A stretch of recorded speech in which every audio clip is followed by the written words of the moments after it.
For our first project today, I'm starting with this fruit box that I picked up at Goodwill.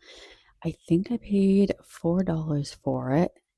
And yep, $4. And it was pretty dirty. So I gave it a really good clean first and then went in with my finger sander and lightly sanded over the lettering. It was just a little bit raised, so I wanted to knock it down a little bit. And then I mixed up some milk paint, and the color is Basil, and I usually do equal parts. Sometimes I make it a little thicker, but I like to use room temperature water or slightly warmer. I just find that that mixes better that way. And I got all that mixed up really well and let it sit for about 10 minutes. I had a little bit of milk paint at the bottom, and I just dumped the rest in there. Now, if you've never used a milk paint before, it's amazing for creating that worn, chippy, authentically aged look. It really does its own thing sometimes, or most of the time. So I'm going to go straight in with my milk paint. And honestly, in hindsight, I probably should have used a primer first or a base coat with something else, but I usually I'll usually start with like extreme guard or a liquid patina underneath, but I skipped it this time and ended up not loving how it looked. So I decided to pivot. I went over that with the color Moss by Waverly, and I covered the whole thing up. And then I mixed that same moss color with some salt wash to create texture, and that's a texture additive.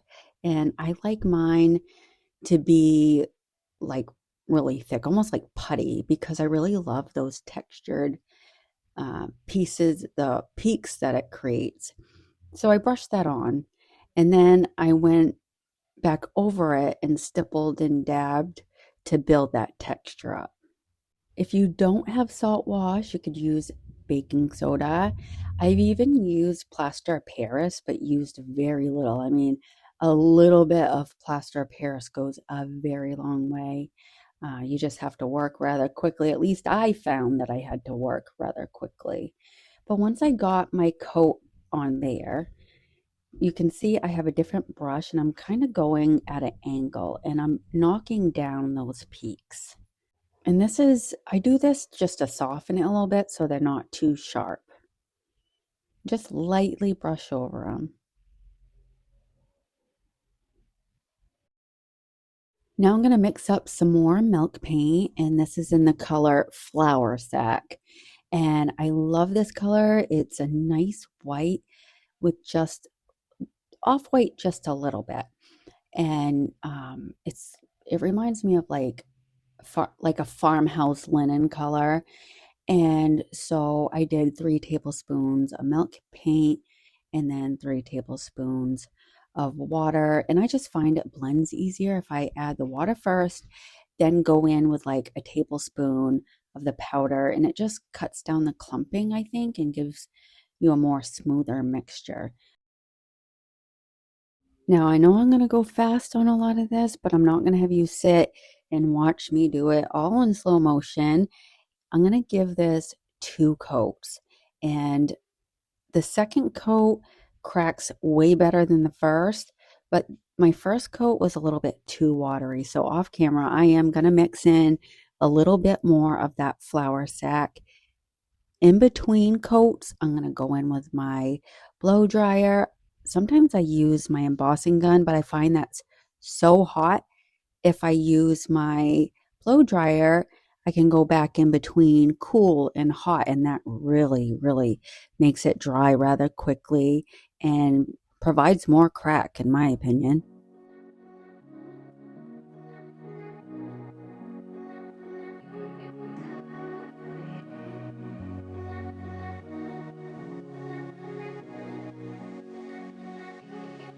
All right, this is after the second coat, and look at all that crackle. Isn't it gorgeous? I'm telling you, those layers make all the difference when it comes to getting that old vintage look. And so I went in with, I think it's like a tape. I get it at the Dollar Tree. And I started pressing it down into the surface, like really burnishing it into the surface and then pulling it back up. And this helps pull up some of that paint and gives like a really nice natural chippy look. And then in some areas, though, it wasn't lifting as much as I wanted. So I went in with my Cricut tool and my putty knife and just started scraping around the edges and across the surface. And I also used my finger sanders, and one was like an 80 grip, and the other one was like 240, if I'm remembering correctly. And, just use those to help smooth out some of those cracks.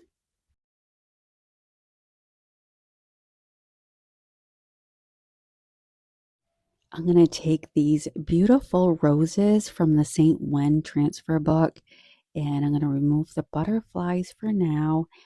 And one thing that I didn't show you is I sealed all this in with some extreme guard because I want my transfers to stick, and where this project has like a lot of texture in it, and it's not a flat surface. I want to make sure that my transfer is going to stick nicely. So I did that first and let it dry. Extreme guard dries rather quickly. I'm not going to have you bother watching me transfer the whole thing, but I will tell you, I know a lot of people say that IOD is out of their budget, and I totally get it. But one transfer book will take you so many projects. I'm telling you, I think it's worth the investment, guys. I really do. So if it's something that you can squeeze in or treat yourself at one point in time, I would do it. All right, so now I've got my Flora Greca book. And as you saw, I did add my butterflies to each side of my roses. And now I'm going to add this blue jay to one side. And something about this blue jay takes me back to when I was a kid. I lived with my gram, and she had so many birds, but one thing that she had most of are these blue jays. And she used to get so mad at them and the squirrels because they would eat all the bird seed and the suet. And it just reminds me of Grammy getting so mad at them because they'd overtake the bird feeder. And I can't even begin to tell you the last time that I saw a blue jay. I haven't seen one in so many years, but I also don't live in the country anymore. I live in town, but still, I mean, you'd think I'd see a blue jay, but no. It seems like all I see are sparrows. I see a lot of eagles, hawks, and we do have a lot of cardinals in our area, and I love birds, but there's something about cardinals. I don't know. I think a lot of people can relate to that. And I placed this transfer on the opposite side, and I wasn't able to fit the whole transfer on there. As you can see, I got a couple inches peeking up at the top, but I'm going to cut that off, and then I'm going to place it at the bottom. So you'll see here in a second. It was really hard to get that transfer into those grooves there, but lots of arm work. I was able to get it transferred. And so here's that piece that I put at the bottom. See, look at how cute that is. You don't have to waste a bit of your transfers. Like, you can always do something with the smallest piece. And then I added a butterfly, and then I took out my Saint Germain transfer booklet and then added 2 florals to each side. And then I took my Sweet Pickens dark wax. I love this stuff. Oh my goodness, I'm almost out of it, so I need to place an order, but I'm waiting for my 10% off because I ordered Tina's subscription box from Rehatch Designs, and I was one of those lucky ones that ordered it right away. Now there's a waiting list, but I was able to get my order in, and I think it's shipping this weekend, so I'm totally stoked about that. But I let that sit for about a half hour. I wiped it off, and guys, this is absolutely beautiful. I love this, and I want to know if you love it too.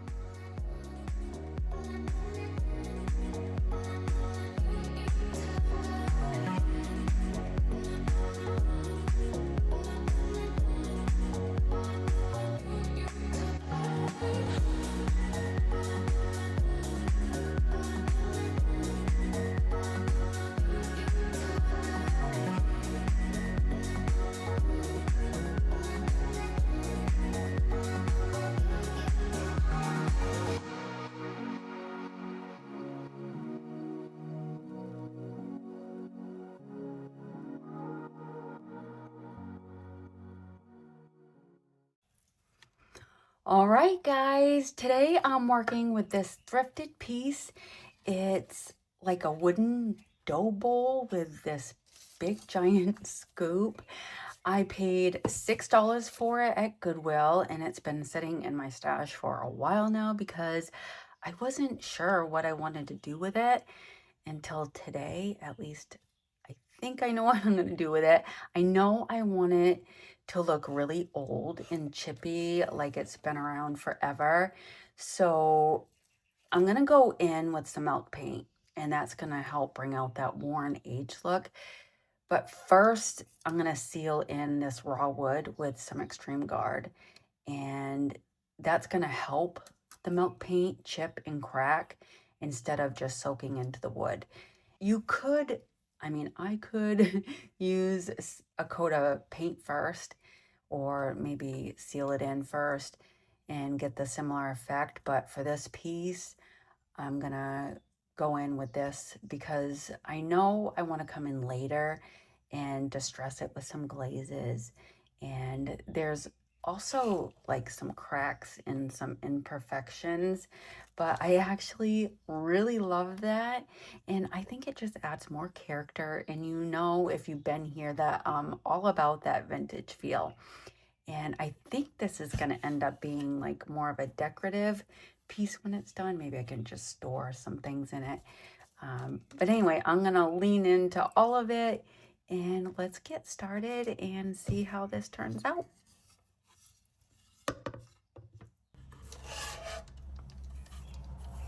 And I'm going to do the inside as well.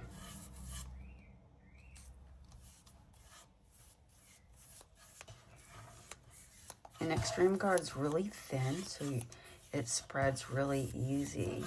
Really easy. A little bit actually goes a really long way.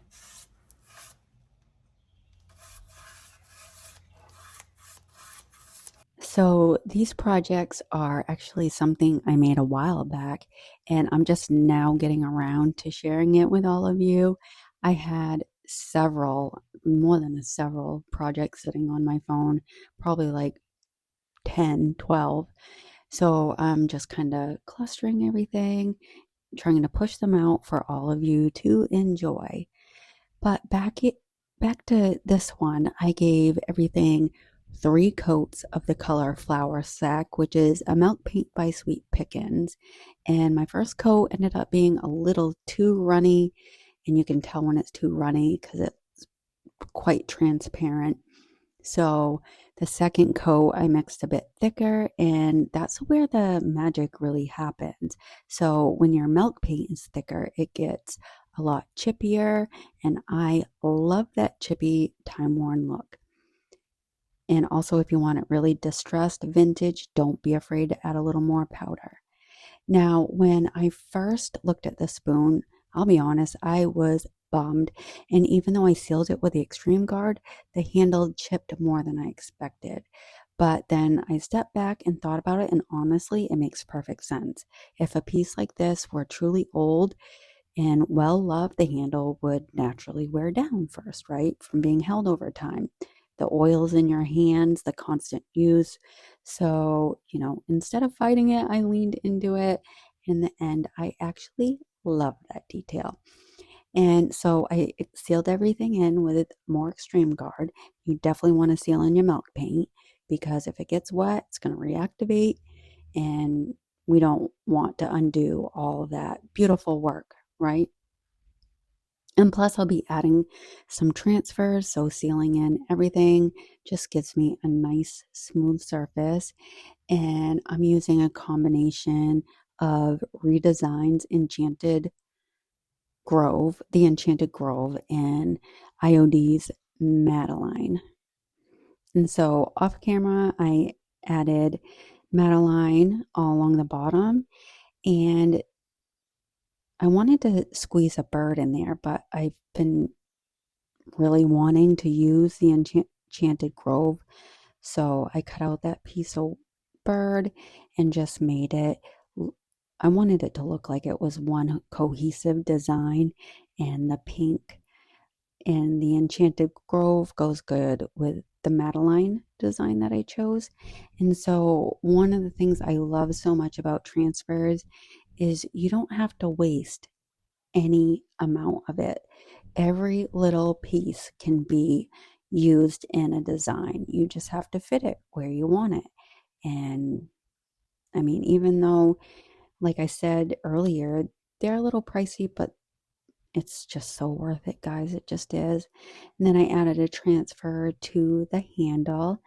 And then I took out, I think this is labeled Deluxe. It's a gilded transfer by IOD. And I'm going to add this ornate design along the top.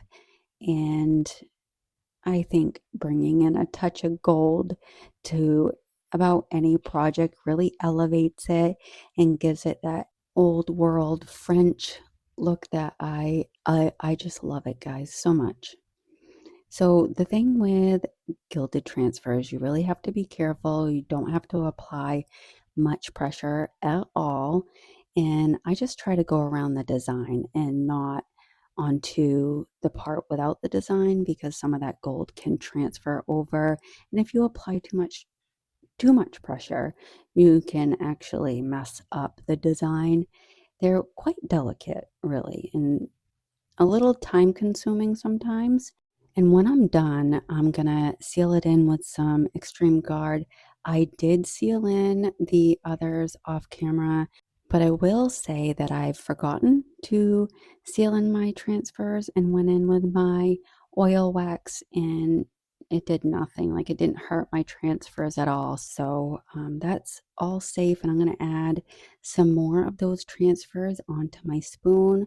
I'm going to add one on the front and along the back, just piecing together my design.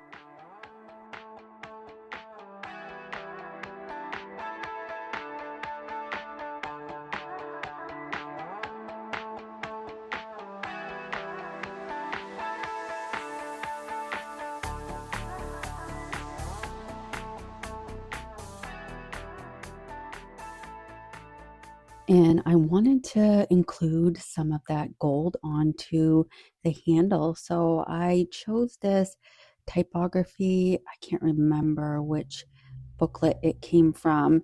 If I can, I'll track it down and I'll put it in the description box just so you know, in case you want to get the same one.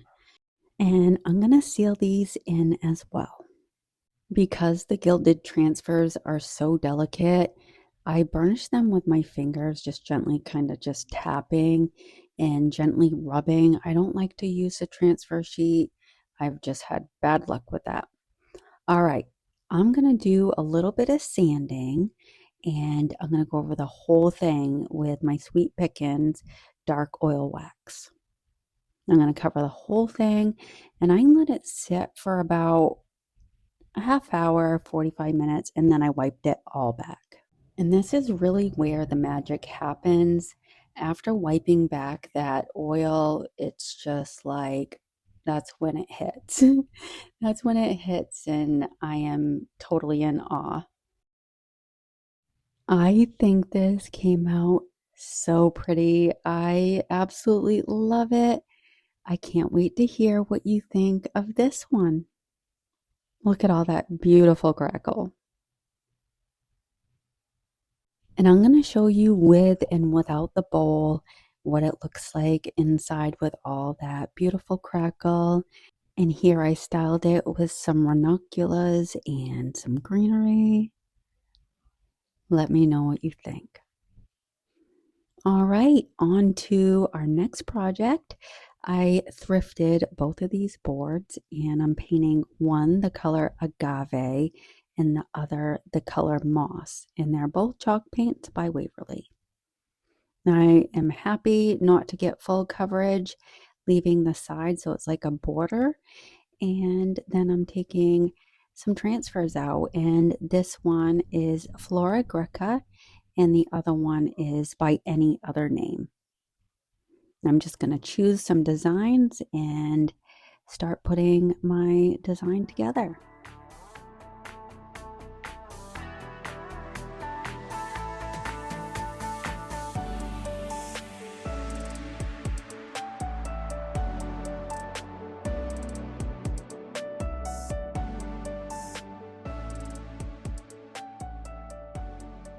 Now, when you place your transfers, anything that you want in the background, you want to transfer first, and then anything that you want on the foreground, you're going to transfer after that. I didn't seal in my paint first. I find that I have no issues with transferring on to Waverly chalk paint. Or really anything with IOD. IOD transfers over well, so well. You know what? I think IOD needs to make a transfer booklet filled with bees, just all bees. I don't care about birds or butterflies, just all bees. And once I have everything down, I go over the whole thing with some liquid patina and take a damp rag and just clean up the sides where I had a little paint in areas I didn't want it. And then I'm going to do the second one. And so with little pieces that I'm saving so they don't slide off the backing sheet, I just take a piece of tape. That way they'll stay put.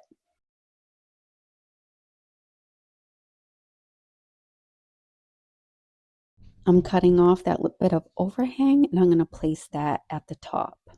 Because as I said, you don't need to waste anything. And I just cut that little piece, put it in the corner. And then instead of centering that, I'm going to have it going off to the right hand side.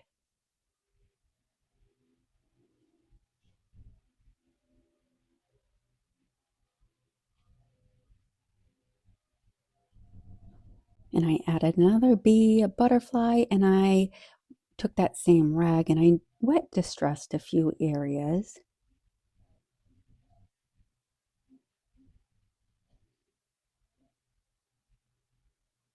And I'm going to seal this one in as well.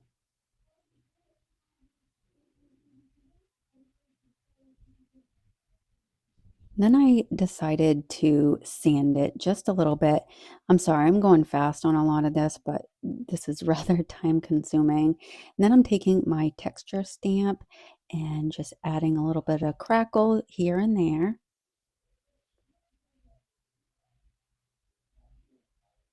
And then as a nod to the Flora Greca booklet this came from, I'm inking on Flora Study.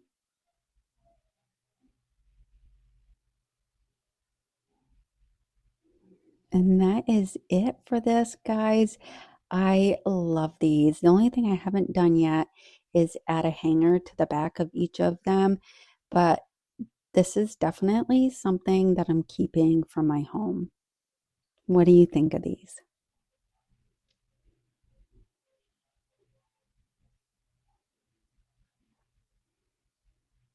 All right, for our next project, this one's real quick and easy.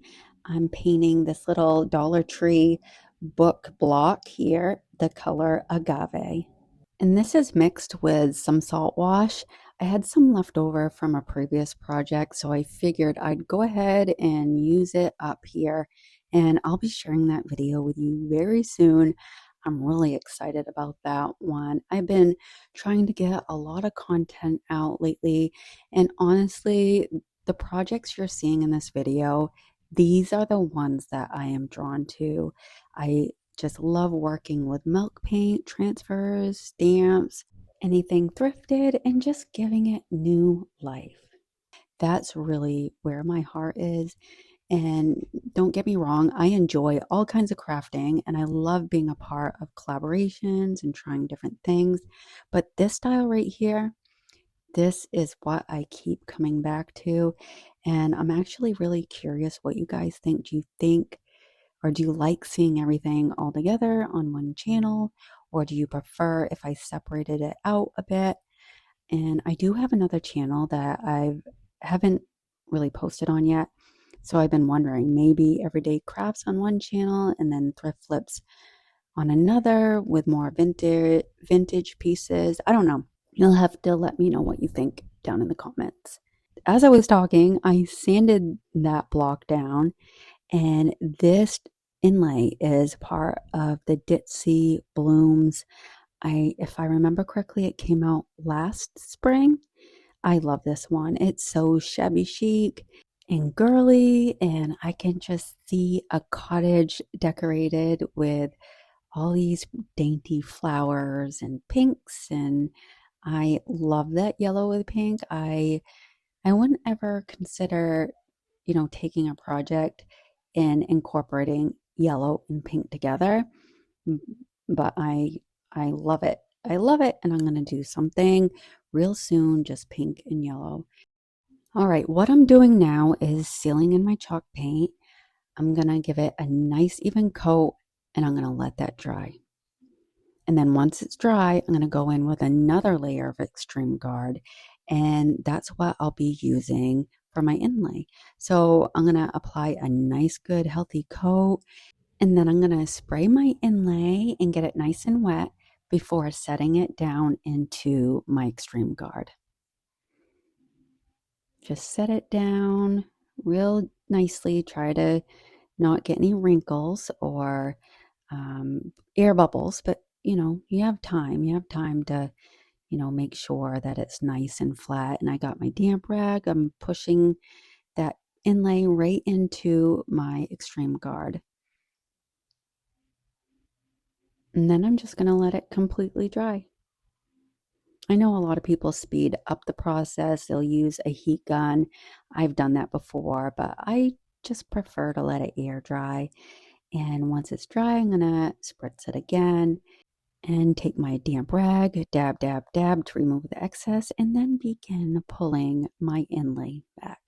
And this is where the magic happens. I absolutely love this part. It's so fun, and I love sharing the reveal with you guys. Look at that inlay. It just never gets old, And off camera, I sealed everything in with 50-50 mix of Extreme Garden satin and water, and it just seals it in nicely and protects my inlay without being too heavy.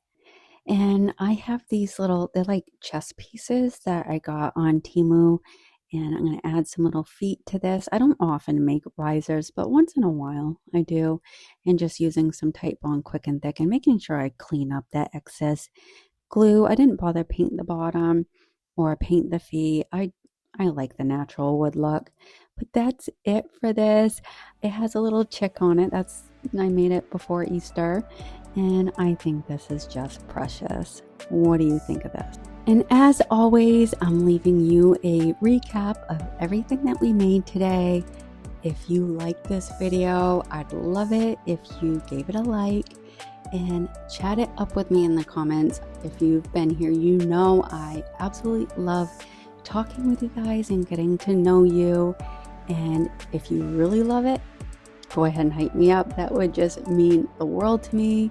Subscribe, and if you want to turn on those notifications so you don't miss another video from me, I would appreciate that as well.